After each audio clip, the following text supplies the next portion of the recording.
जय हिंद साथियों, गुरु online study के यूट्यूब चैनल में फिर से आपका एक बार स्वागत है। जैसा कि आपको पता है कि पिछली कक्षा में जो हमने चर्चा किया था वो चर्चा किया था छंद पर। तो हमने पूरा पढ़ा था कि भाई छंद क्या होता है और छंद में जो मात्रा होता है उसको कैसे काउंट किया जाता है। थोड़ा सा आपको रिपीट करा देते हैं। भाई देखिए, कल और परसों की क्लास आपको नहीं मिल पाई थी, इसके लिए क्षमा चाहते हैं, क्योंकि आपको पता है कि भाई चुनाव का माहौल चल रहा है। ठीक है, थोड़ा मतलब स्टूडियो बंद करना पड़ा। ठीक है, तो चलिए छंद के बारे में थोड़ा सा आपको बता देते हैं। भाई जो आपने पढ़ा था, देखिए अगर आप बात करोगे, जो आपने पढ़ा था छंद, क्या पढ़ा था? छंद पढ़ा था। ठीक है, इसमें अगर आप बात करोगे तो आपने पढ़ा था भाई छंद क्या होता है। तो आपने कहा था जो छंद है ये चद धातु से बना है। किससे बना है? चद धातु से बना है। क्या? छंद। ठीक है, चद धातु से बना है। और चद का मतलब क्या होता है? तो आनंद होता है। क्या होता है? आनंद होता है। ठीक है, क्या होता है? आनंद होता है, या हर्ष होता है, या खुशी होता है। ठीक है, ये आपने पढ़ा था। आगे इसी में अगर बात करें तो आपने पढ़ा था छंद के अवयव। ठीक है, क्या पढ़ा था? छंद के अवयव पढ़ा था, या छंद के अंग पढ़ा था। तो आपने क्या क्या लिखा था, ध्यान देना। एक लिखा था यति, इसके बाद एक आपका हो गया गति, इसके बाद हो गया तुक, एक हो गया चरण, इसके बाद एक हो गया गढ़, और एक आपका हो गया, क्या हो गया? मात्रा हो गया। ठीक है, इसके एक आपने लिखा था कौन सा? क्रम। तो कितना हो गया? 1 2 3 4 5 6 7। ठीक है, तो छंद के कितने अंग होते हैं? कितने होते हैं? तो आप कहोगे 7 अंग होते हैं। किसके होते हैं? छंद के। इसको याद रखिएगा। यति क्या होता है? यति का मतलब होता है विराम। यति का मतलब क्या होता है? विराम होता है। बीच बीच में जो कोई दोहा होता है, चौपाई लिखा होता है, तो जो बीच में दोहा में बीच में कामा मिलता है, ठीक है, उसको क्या कहते हैं? यति कहते हैं। ठीक है, क्या कहते हैं? यति। यानी कि छंद को पढ़ते समय बीच में जो थोड़े समय के लिए रुकते हैं उसे क्या कहते हैं हम लोग? यति कहते हैं। गति का मतलब क्या हो गया? प्रवाह हो गया। गति का मतलब प्रवाह। छंद को पढ़ते समय जो स्पीड होती है, जो प्रवाह होती है, उसे क्या कहते हैं? गति कहते हैं। यदि छंद को स्पीड में या फिर प्रवाह में ना पढ़ा जाए, ठीक है, कुछ ढंग से प्रवाह में ना पढ़ा जाए तो शायद वो अच्छा नहीं लगेगा। जैसे मैंने कह दिया, बंदहु गुरुपद पद्म परागा सुरुचि सुहास सरस अनुरागा अमीय मोरी में चूरन चारू समन सकल भव रुज परिवारु। तो ध्यान देना, यदि इसी बात को ऐसे पढ़ोगे कि बंदहु गुरुपद पद्म पराग, तो शायद आपको अच्छा ना लगे, क्योंकि भाई इसमें प्रवाह नहीं है। तुक की बात करें कि तुक क्या होता, तो आपने कहा था जो छंद होता है उसका समान वर्णों पे खत्म होना। अभी जैसे मैंने बोला कि भाई बंदव गुरुपद पद्म परागा, गा पे खत्म हुआ, सुरुचि सुवास सरस अनुरागा, तो ये भी क्या हो गया? गा पे खत्म हो गया। जैसे मैं एक लिख के आपको समझा देता हूँ, देखिए लिख के आपको बता देता हूँ, ध्यान देना यहीं पे। चलिए देखिए, हमने क्या लिख दिया? हमने लिख दिया कि भाई बंदव गुरुपद पद्म परागा। ठीक है, बंदव गुरुपद पद्म परागा, कामा सुरुचि सुहास सरस अनुरागा। ठीक है, ये एक हो गया। इसके बाद अमीय मोरी में, अमीय मोरी में चूरन चारू समन सकल भव, समन सकल भव रूजी परिवारु। ठीक है, रूजी परिवारु। तो ये 2 लाइन हो गया। अब यहाँ पे अगर आप ध्यान से देखेंगे, ध्यान से देखेंगे, सब चीजें यहीं पे समझ लेते हैं।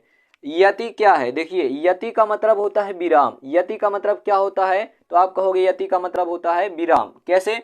देखिए, जब आप पढ़ोगे इसको, बंदव गुरुपद पद्म परागा, तो यहाँ पे देखिए कामा लगाना, थोड़े समय के लिए यहाँ पे रुकते, इसे क्या कहते हैं? यति। आगे देखेंगे सुरुचि सुहास सरस अनुरागा, तो यहाँ पूर्ण विराम लिखा है, थोड़े समय के लिए यहाँ पे रुकेंगे, यानी कि कामा से ज्यादा समय यहाँ पे लगेगा रुकने के लिए। अमीय मूरी में चूरन चारू, फिर से यहाँ पे देखिए कामा है तो अल्प समय के लिए रुकते हैं। ठीक है, समन सकल भव रुज परिवारु। यहाँ पे देखिए पूर्ण विराम है तो यहाँ पे डबल समय पे रुकेंगे। तो यति समझ में आया, ठीक है। छंद का उच्चारण करते समय बीच बीच में जहां जहां पे कामा होगा अल्प समय के लिए रुकना क्या कहलाता है, यति। अब गति का मतलब क्या होता है, गति का मतलब होता है प्रवाह। गति का मतलब क्या होता है, प्रवाह, ठीक है, पढ़ने का स्पीड। जैसे मैंने पढ़ा यहाँ पे कि भाई बंदव गुरुपद पदुम परागा सुरुचि सुहास सरस अनुरागा अमीय मूरी में चूरन चारु समन सकल भव रुज परिवारु। तो ये मैंने स्पीड से पढ़ा कुछ तो अच्छा लगा। अब इसी को आप ऐसे पढ़ोगे बंदव गुरुपद पदुम परागा, तो शायद आपको अच्छा ना लगे क्योंकि भाई इसमें प्रवाह नहीं है। जब प्रवाह नहीं होगा यानी कि गति नहीं होगा तो ये अच्छा नहीं लगेगा, ठीक है। चलिए आगे बात करते हैं हम लोग, ध्यान दीजिएगा किसकी बात करते हैं, तुक। अब ये तुक क्या होता है या तुकान, देखिए जो आप यहाँ पे देख रहे हैं ध्यान देना, बंदव गुरुपद पदुम परागा सुरुचि सुहास सरस अनुरागा, तो ये किस पे खत्म हो रहा है, गा। किस पे खत्म हो रहा है, तो आप कहोगे गा पे।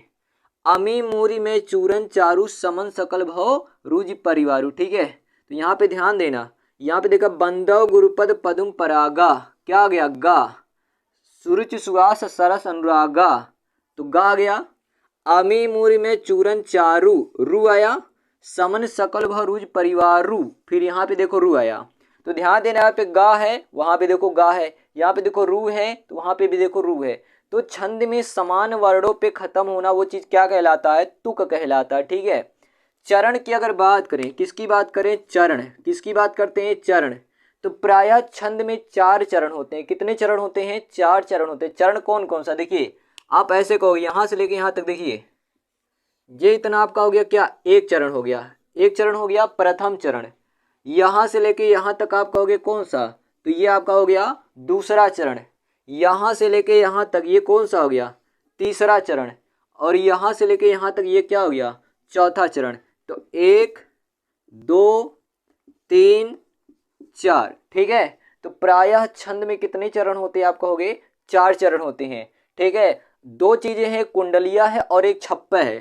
क्या है, कुंडलिया, ठीक है, एक कुंडलिया है और एक क्या है, छप्पा है। तो इसमें कितने होते हैं, दोनों में होते हैं 6 चरण होते हैं। कितने होते हैं, 6 चरण होते हैं। इसके बाद आपने मात्रा गिनना सीखा था, ठीक है। तो चलिए मात्रा गिनने से आगे आज हम लोग पढ़ेंगे छंद के प्रकार। तो हेडिंग लगा लीजिएगा छंद के प्रकार, ठीक है। चलिए तो आपका हेडिंग क्या होगा, छंद के प्रकार। चलिए तो भाई हेडिंग लगाइए छंद के प्रकार। देखिए अगर हम लोग छंद के प्रकार की बात करते हैं, ठीक है, किसकी बात करते हैं, छंद के प्रकार की। छंद कितने प्रकार के होते हैं, तो देखिए, ठीक है, छंद के प्रकार। तो छंद जो होता है ये मुख्यतः 3 प्रकार का होता है। कितने प्रकार का होता है, 3 प्रकार का छंद होता है। कितने प्रकार का, तो आप कहोगे ये 3 प्रकार का होता है। एक होता है वार्णिक छंद। क्या होता है, वार्णिक छंद। कौन सा, वार्णिक छंद। दूसरा होता है मात्रिक छंद। क्या होता है, मात्रिक छंद होता है। और तीसरा होता है एक मुक्तक छंद। क्या होता है, मुक्तक छंद होता है, ठीक है। तो छंद जो होता है ये मुख्यतः 3 प्रकार का होता है, वार्णिक छंद, मात्रिक छंद और मुक्तक छंद। 3 प्रकार के छंद होते हैं। अगर वार्णिक की बात करोगे, किसकी बात करोगे, वार्णिक में, तो जैसे इंद्रवज्रा हो गया, ठीक है। इसमें कौन कौन सा आता है, तो वार्णिक छंद में याद रखिएगा कि इसमें कौन कौन सा आता है। तो 2 प्रमुख है, 2 प्रमुख है किसमें, इसमें याद रखिएगा 2 प्रमुख है। कौन कौन सा, तो याद रखिएगा इसमें 2 प्रमुख है, एक इंद्रवज्रा है और एक है सवैया, ठीक है। याद रखिएगा, मैं यहाँ पे बता देता हूँ। देखिए तो 2 प्रमुख कौन कौन सा है, एक आपका है इंद्रवज्रा, ठीक है। क्या है, इंद्रवज्रा या वज्रा, ठीक है, इंद्रवज्रा या इसी को इंद्रवज्रा भी कहते हैं, ठीक है। एक तो इंद्रवज्रा हो गया और एक आपका आता है सवैया आता है। क्या आता है, सवैया आता है। ये दोनों कैसे हैं, इंद्रवज्रा और सवैया कैसे हैं, वार्णिक छंद है, ठीक है। मात्रिक छंद की बात करोगे तो इसको 3 प्रकार से बांटा गया। कितने प्रकार से, 3 प्रकार से बांटा गया। देखिए इसको कैसे कैसे बांट दिया गया, मैं यहाँ पे आपको बता देता हूँ। देखिए इसको थोड़ा सा ऊपर कर देते हैं, ठीक है, थोड़ा ऊपर कर देते हैं। कितना हो गया, यहाँ पे लिख देते हैं हम लोग सवैया, क्या, सवैया, ठीक है। चलिए, तो मात्रिक छंद को 3 आधार पे बांटा गया। कैसे कैसे आप देख सकते हैं, यहाँ पे मैं आपको बता रहा हूँ, देखिए। तो ये यहाँ पे मैं इसको 3 भाग में बांट देता हूँ। देखिए, पहला हो गया आपका, एक आएगा अर्ध सममात्रिक छंद। कौन सा आएगा, अर्ध सममात्रिक छंद, अर्ध सममात्रिक छंद, ठीक है, अर्ध सममात्रिक छंद। इसके बाद सममात्रिक छंद, क्या आएगा, सममात्रिक छंद, ठीक है। और एक आपका आएगा, कौन सा आएगा, तो यहाँ पे थोड़ा इसको इधर कर देते, देखिए, अर्ध सममात्रिक छंद, ठीक है, अर्ध सममात्रिक छंद। इसके बाद सममात्रिक छंद, और एक आपका आएगा विषम मात्रिक छंद। क्या आएगा, विषम मात्रिक छंद आएगा, ठीक है। क्या आएगा, विषम मात्रिक छंद। तो मात्रिक छंद 3 प्रकार का होता है, अर्ध सममात्रिक छंद, सममात्रिक छंद और विषम मात्रिक छंद। अब इसका जरा मतलब तो समझ लीजिए, अर्ध सममात्रिक छंद क्या है। जैसे देखिए, एक यहाँ पे एग्जाम्पल के तौर पे हम लोग आपको समझा देते, अर्ध सममात्रिक, सममात्रिक और सममात्रिक का मतलब क्या है। देखिए, हमने लिख दिया यहाँ पे, देखिए एक एग्जाम्पल लिख दिया कि हमने लिखा कि भाई बंदौ गुरुपद पदुम परागा, ठीक है। और हमने क्या लिख दिया, दूसरा लिख दिया, बंदौ गुरुपद पदुम परागा सुरुचि सुहास है, सुरुचि सुहास है सरस अनुरागा, ठीक है। आगे देखिएगा, अमीय मोरी में, अमीय मोरी में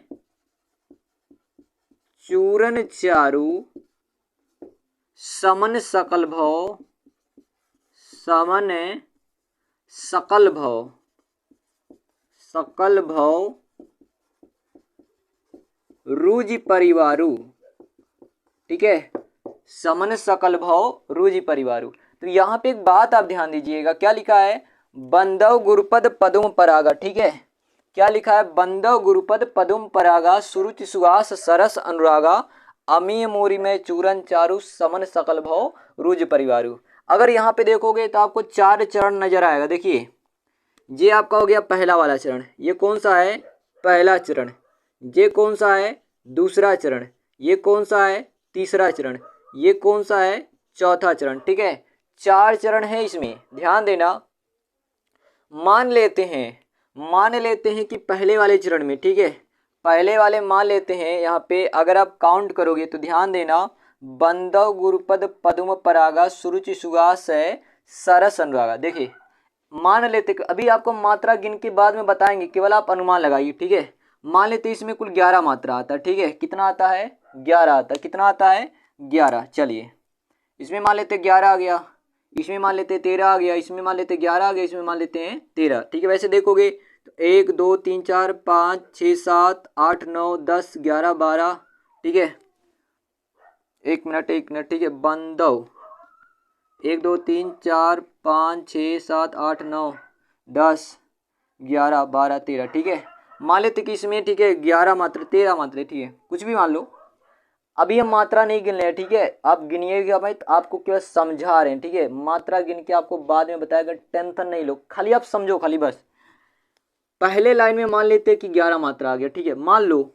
दूसरे लाइन में मान लेते 13 आ गया, तीसरे में आ गया 11, चौथे में आ गया क्या, 13। अर्ध सममात्रिक का क्या मतलब होता है, तो देखो 4 चरण है, 4 चरण है, तो 2 चरण का मात्रा सेम होगा और 2 चरण का मात्रा सेम होगा, यानी कि अर्ध सममात्रिक। अर्ध सम का मतलब क्या, आधा सम। देखिए, 4 चरण है तो 2 चरण का मात्रा देखो आपस में सेम है और 2 चरण का मात्रा देखो क्या आपस में सेम है। अगर ऐसे होता है तो आपका क्या होगा, अर्ध सममात्रिक छंद होगा। कैसा होगा, अर्ध सममात्रिक, यानी कि 4 चरण होगा तो 2 चरण का मात्रा आपस में सेम होगा और 2 चरण का मात्रा आपस में, तो देखो 4 था तो आधा आधा सेम है ना, तो इसी को कहते क्या, अर्ध सममात्रिक छंद। और सममात्रिक का मतलब क्या होता है, जौने में चारों चरण में मात्रा बराबर होगा। जैसे अगर इसमें 11 है तो भाई इसमें भी 11 मात्रा आएगा, इसमें भी 11 मात्रा, इसमें भी 11 मात्रा आएगा। जैसे चौपाई हो गया, ठीक है, 24 मात्राएं होती है, ठीक है। तो चौपाई हो गया, रोला हो गया, ठीक है, याद रखिएगा। रोला में 24 हो गया, रोला में 24, चौपाई हो गया 16 16, ठीक है, याद रखिएगा। तो यहाँ पे देखिए, तो सममात्रिक छंद है, तो अगर सभी चरणों में मात्राएं समान है, सभी चरणों में क्या है, मात्राएं समान है, तो वो क्या हो जाएगा, सममात्रिक। अगर मान लीजिए कि इसमें 11, इसमें 13, इसमें 15, इसमें 17, सब में क्या है, अलग अलग है, तो आपका क्या होगा, विषम मात्रिक छंद होगा, ठीक है। चलिए अब यहाँ पे हम लोग समझते हैं, कुछ समझते हैं यहाँ पे बात को, तो ध्यान देना। देखिए तो यहाँ पे आपका एक क्या आया, ध्यान दीजिएगा, एक आया क्या, अर्ध सममात्रिक छंद, एक सममात्रिक छंद, और एक क्या आया, विषम मात्रिक छंद। अगर अर्ध सममात्रिक छंद की बात करें तो अर्ध सममात्रिक छंद में कौन कौन सा आता है, कौन कौन सा आता है, तो याद रखिएगा, पहला बरवय, ठीक है, क्या बरवय आता, क्या आता है, बरवय, या इसी को बैरवे भी बोलते हैं, ठीक है। इसके बाद दूसरा क्या आता है, तो दोहा, क्या आता है, दोहा आता है, ठीक है। इसके बाद बात करते दोहा के बाद तो आपका आता है सोरठा आता, क्या आता है, सोरठा। और सोरठा के बाद करते तो आपका क्या आता है, एक उल्लाला आता, क्या आता है, उल्लाला, ठीक है, क्या आता है, उल्लाला। तो याद रखिएगा, बैरवे, दोहा, सोरठा, उल्लाला कैसा है, अर्ध सममात्रिक छंद, कैसा होता है, अर्ध सममात्रिक छंद होता है। सममात्रिक की बात करें कि इसमें क्या क्या आता है, तो चलिए इसमें भी बात कर ले। तो पहला जो आपका इसमें आता है चौपाई, क्या आता है, चौपाई, तो लिख लेते हैं चौपाई। चौपाई कैसा होता है, सममात्रिक छंद, ठीक है। चौपाई के बाद हम लोग बात करते हैं रोला, किसकी बात करते हैं, रोला, रोला भी कैसा होता है, सममात्रिक छंद, ठीक है। इसके बाद बात करते हैं, ठीक है, गीतिका, क्या, गीतिका, तो गीतिका भी कैसा होता है, तो याद रखिएगा सममात्रिक छंद होता है। गीतिका के बाद देखिएगा हरिगीतिका, क्या, हरिगीतिका, तो हरिगीतिका भी कैसा होता है, तो याद रखिएगा ये भी होता है सममात्रिक छंद होता है। हरिगीतिका के बाद हम लोग बात करते हैं, एक आता आल्हा, क्या आता है, आल्हा आता है, ठीक है, क्या आता है, आल्हा। ये सबसे बड़ा जो होता है छंद होता है, आल्हा सबसे बड़ा छंद होता है। आल्हा को ही हम लोग क्या कहते हैं, वीर कहते हैं, क्या कहते हैं, वीर कहते हैं, ठीक है। तो चौपाई, रोला, गीतिका, हरिगीतिका, ठीक है, चौपाई हो गया, रोला हो गया, गीतिका हो गया, हरिगीतिका हो गया, इसके अतिरिक्त आल्हा हो गया, ये किसमें आता है, सममात्रिक छंद में। विषम मात्रिक छंद में दो याद रखिएगा, कौन कौन सा याद रखिएगा, एक आपका कुंडलिया, क्या है, कुंडलिया है, ठीक है। और कुंडलिया के बाद याद रखिएगा आपका दूसरा क्या आता है, तो आता है छप्पय, क्या आता है, छप्पय। तो कुंडलिया और छप्पय कैसा है, विषम मात्रिक छंद है। देखिए यहाँ से ही एक क्वेश्चन बन जाता है, क्या बनता है कि भाई दोहा कैसा छंद है, जैसे दोहा कैसा छंद है, तो दोहा अर्ध सममात्रिक छंद है। सोरठा कैसा छंद है, अर्ध सममात्रिक छंद है। उल्लाला कैसा है, अर्ध सममात्रिक छंद है। आपको ऐसे दे देगा ऑप्शन में, निम्नलिखित में से कौन सा अर्ध सममात्रिक छंद नहीं है, तो आपको पता होना चाहिए। आपको पूछ लिया कि रोला कैसा छंद है, तो रोला सममात्रिक छंद है, ठीक है। गीतिका, हरिगीतिका कैसा है, तो ये भी सममात्रिक छंद है, ठीक है।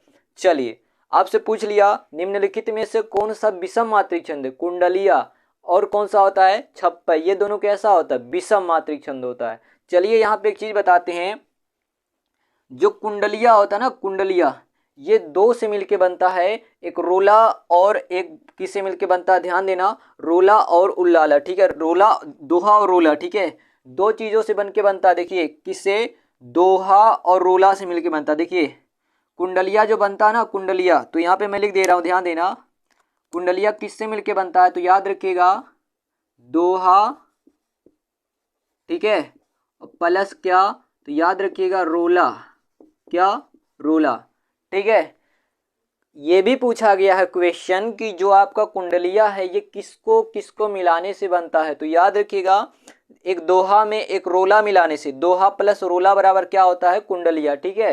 एक दोहा लिख दो, इसके नीचे क्या लिख दो, रोला, तो दोहा और रोला मिलाने से क्या बनता है, कुंडलिया। और छप्पय याद रखिएगा, छप्पय याद रखिएगा, तो याद रखिएगा रोला प्लस उल्लाला, ठीक है, क्या कहोगे, रोला, एक रोला है और रोला में क्या मिला दीजिए, उल्लाला, ठीक है, रोला में क्या मिला देना, उल्लाला मिला देना है। तो छप्पे किससे मिलके बनता है, तो रोला और उल्लाला से। अब इसको याद कैसे करोगे, इसको याद करे कैसे करोगे, तो याद है कि देखिए कुंडलिया है ना, क्या है कुंडलिया, कुंडलिया को आप ऐसे रिलेट कर दीजिए, ठीक है, कुंडलिया को आप ऐसे रिलेट कर दीजिए कि भाई देखिए जब भी भाई आपका कुंडलिया होता ना, कुंडलिया कुंडलिया जब भी आपका कुंडलिया आपका खो जाएगा ना, जैसे कुंडल होता ना, कान का कुंडल, कान का कुंडल होता ना, अब खो जाएगा, कान का कुंडल खो जाएगा, तो आप क्या करोगे, जैसे मान लीजिए आपके कान का कुंडल है या 9 लाख हार है, ठीक है, अब भाई कोई चोर लेके भागे तो क्या करोगे, दौड़ो भाई, दौड़ो उसको पकड़ाओ, ठीक है, दौड़ के पकड़ो उसको। तो आप याद है कुंडलिया जब भी आपका खोएगा, कुंडल जो कान का कुंडल होता है आपका, अगर कोई चोर लेके भाग रहा है तो आप क्या करोगे, दौड़ोगे ना, दौड़ के पकड़ोगे इसको। तो याद रखिएगा दौड़ो, ठीक है, क्या करो भाई, दौड़ो, दो यानी कि दौड़ो पकड़ो, ठीक है, अपना कुंडलिया बचाओ, ठीक है। याद रखिएगा कुंडलिया, कुंडलिया किससे बनेगा, तो कुंडलिया जब भी आएगा, हाँ कुंडलिया चोर लेके भाग रहा था, तो भाई सर बोले क्या, दौड़ो पकड़ो उसको, दौड़ा के पकड़ो, दौड़ो। तो दोहा और रोला, दोहा और रोला से मिलकर क्या बनेगा, कुंडलिया। अब यहाँ पे क्या लिखा, छप्पे, ठीक है, क्या लिखा है, छप्पे। तो छप्पे मतलब क्या हो गया, देखिएगा छप्पे मतलब क्या हो गया, देखिए छप्पे को आप ऐसे, तो यहाँ पे देखिए कुंडलिया है, कुंडलिया के बाद क्या है, छप्पे। तो छप्पे देखिए, छप छप क्या होता है, पानी बरसता है, क्या होता है, पानी बरसता है।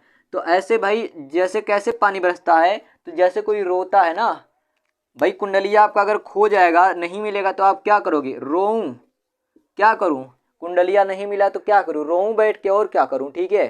कुंडलिया छप्पे, कुंडलिया लेके भागा चोर, आपने क्या किया, दौड़ो पकड़ो उसको, ठीक है, दौड़ो भाई, नहीं मिला तो क्या करूं, बैठ के रोऊं, और कोई चारा ही नहीं है, तो रोला और क्या हो गया, उल्लाला हो गया। पहला तरीका हो गया ट्रिक याद करने का। दूसरा तरीका देखिए आपको बता देते हैं। भाई जब आपका कुंडलिया खो गया ना, कुंडलिया खो गया, तो आपको पुलिस के पास नहीं जाना, आपको जाना है डॉक्टर के पास। किसके पास जाना है, डॉक्टर, DR, डॉक्टर को शॉर्टकट में लिखते ना, DR। दोहा और ओला, ठीक है, दोहा और ओला, कुंडलिया खो गया, किसके पास जाना है, पुलिस के पास नहीं है, डॉक्टर के पास, डॉक्टर साहब कुंडलिया खो गया मेरा। तो डॉक्टर साहब क्या कहेंगे, भैया डॉक्टर, ठीक है, DR। तो दोहा और ओला। दूसरा चीज देखिए छप्पे, छप्पे का मतलब ऐसे बना लीजिए, छप छप, ठीक है, छप्पे, छप छप, पानी बरसता छप छप, जो पानी बरसता वो क्या होता है, शुद्ध थोड़ी ना होता है। तो शुद्ध करने के लिए इसको क्या करोगे, RO लेके आओगे, क्या लेके जाओगे, RO, क्या लेके आओगे, RO लेके आओगे, ठीक है। RO होता ना पानी शुद्ध करने वाला, तो R से हो गया रोला, O से हो गया क्या, उल्लाला हो गया, ठीक है। तो ये आपका क्या बन जाएगा, छप्पे। तो 2 ट्रिक बता दिए, तो आप याद रखिएगा, ये बार बार पूछा गया, ठीक है, इसको बढ़िया से याद रखिएगा। चलिए अब यहीं पे आपको बता देते, ध्यान देना, यहीं पे आपको बता देते हैं, कुछ चीज़ें बता देते हैं। तो ये पहले आप इसका स्क्रीनशॉट ले लीजिए, मैं साइड हो जाता हूँ, ठीक है। चलिए स्क्रीनशॉट लीजिए, चलिए तो स्क्रीनशॉट तो आपने ले ही लिया होगा। तो अब हम इसको मिटा देते हैं और यहीं पे कुछ चीज़ें आपको और बता देते हैं। देखिए इसको मिटाते हैं, देखिए यहाँ पे इसको याद रखिएगा बढ़िया से, ठीक है। तो अब देखिए यहाँ पे चीज़ें देखिए, चलिए तो यहाँ पे देखिए, यहीं पे बता देते हैं आपको, अगर आपके पास जगह है तो आप भी लिख सकते हो, नो प्रॉब्लम। पहला आपका क्या है, अर्ध सममात्रिक छंद, क्या है, सॉरी इधर देखना पहले, इधर वार्णिक छंद, क्या है, वार्णिक छंद। वार्णिक का मतलब क्या होता है, वर्ण, वार्णिक का मतलब क्या होता है, वर्ण, यानी कि ऐसा छंद जिसमें वर्णों को गिना जाता है, वर्णों की महत्ता होती है, इसे क्या कहेंगे, वार्णिक छंद। तो पहला आपका कौन सा आता है, इंद्रवज्रा। इसमें याद रखिएगा कुल कितना वर्ण होता है, तो 11 वर्ण होता है, कितना, 11 वर्ण होता है, ठीक है। कोई मान लीजिए कोई आपको छंद दिया है, तो आप उसमें वर्ण गिनेंगे, वर्ण माने एक एक अक्षर गिनेंगे। अगर उसमें 11 वर्ण है, ठीक है, हर पंक्ति में कितने हैं, 11 वर्ण है, तो आपका कितना क्या हो जाएगा, इंद्रव्रजा हो जाएगा, क्या हो जाएगा, इंद्रव्रजा हो जाएगा। दूसरा देखिएगा जो आपका क्या है, सवैया है, तो सवैया में याद रखिएगा 22 से 26 वर्ण हो जाते हैं, ठीक है, 22 से 26 वर्ड मिलते हैं, वर्ड गिनोगे, ठीक है। अगर 22 से 26 वर्ड आपको मिलते हैं तो आपका क्या होगा, तो वार्णिक छंद होगा, ठीक है। अब यहाँ पे देखिएगा अगला क्या है, अर्ध सममात्रिक छंद, क्या है, अर्ध सममात्रिक छंद। पहला क्या है, बरवे है, क्या है, बरवे, बरवे की बात करोगे तो यहाँ में कुल मिला जुला के 19 मात्रा होता है। ठीक है, कितना मात्रा होता है? एक लाइन में 19 मात्रा होता है। देखिए अगर बात करें इसमें, बात करें किसमें, बरवे में बात करें तो पहले और तीसरे चरण में, ठीक है, पहले और तीसरे चरण में याद रखिएगा 12-12 मात्रा होती हैं। ध्यान देना, पहले तीसरे चरण में 12-12 मात्रा होती है। ठीक है, पहले तीसरे चरण में 12-12 मात्रा होता है और दूसरे चौथे चरण में 7-7 मात्रा होता है। ठीक है, ये बात याद रखिएगा। अभी आपको और डिटेल बताएंगे। ठीक है, तो टेंशन लेने की कोई बात नहीं है। अब इसको कैसे याद करोगे? देखिए बा से बरवे, बा से 12, बा से बरवे, बा से 12, तो 12 और 7, ठीक है, 12-7, 12-12 क्या? देखिए 12-12 क्या? 7-7-7। ठीक है, तो बरवे में ऐसा, बरवे में कितने चरण होंगे? 4 चरण होंगे।